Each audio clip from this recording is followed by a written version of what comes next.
का भोग लगाएंगे। महाराज गर्गाचार्य जी ने भोग बनाया, भोग बना करके तैयार किया। भगवान कितने बड़े हैं, भगवान केवल बैठ लेते हैं।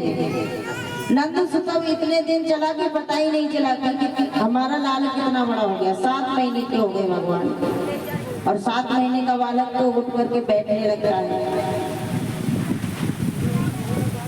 महाराज गर्गाचार्य जी ने भोग बनाया, सामग्री बनाई, खीर बनाई, पूड़ी बनाई और बना करके भगवान का भोग लगाने लगे, भगवान को बुलाने लगे। और इधर एक छोटा सा कन्हैया जो है ना पालने में लेटा है, पालने में लेटा है। गर्गाचार्य जी भोग लगाते हैं, कहते हैं प्रभु आओ पाओ, और माला फेरते हैं। भगवान को बुलाते हैं, आओ आओ प्रभु जी, भोग लगाओ प्रभु जी, मेरा बना रखा प्रसाद तेरे आकर के भोग लगाओ। आओ आओ प्रभु जी, भोग लगाओ प्रभु जी, मेरा बना रखा प्रसाद तेरे आकर के भोग लगाओ।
बना रखा परेशान आराम करके भोग लगाओ।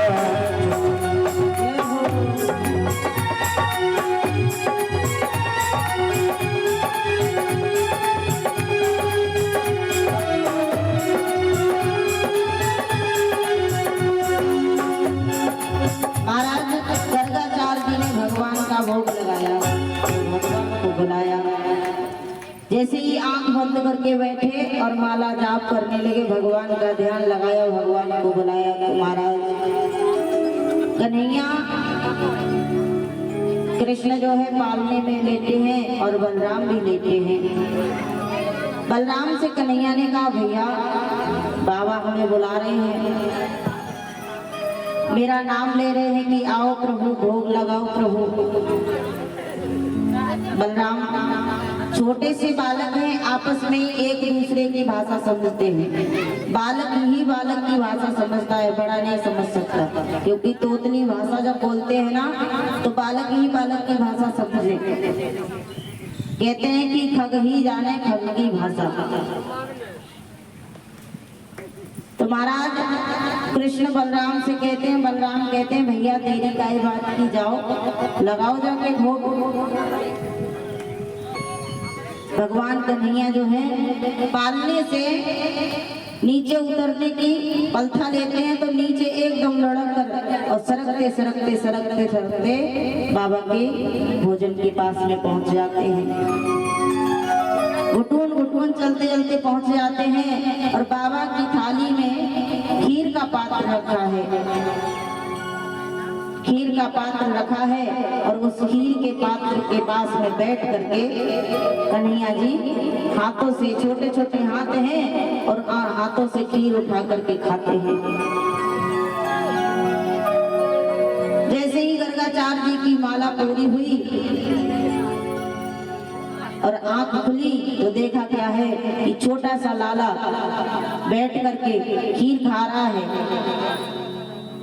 बाबा को बड़ा क्रोध आया, आवाज लगाई, अरे ओ सदा, अरे ओ मैया, देख तेरे लाला ने मेरा सारा भोजन बेकार कर दिया। मैया दौड़ करके आई, कहने मेरा छोटा सा लाला और भोजन के उनके पास कैसे पहुंच गया? मैं तो उसे पालने में लेटा करके आई।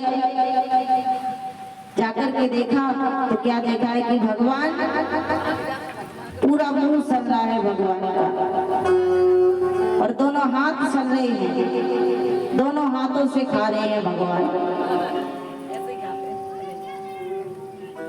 मैया यशोदा बोली, दादी के तो मैं पालने में लिटा करके आई और तू यहाँ कैसे आ गए हो?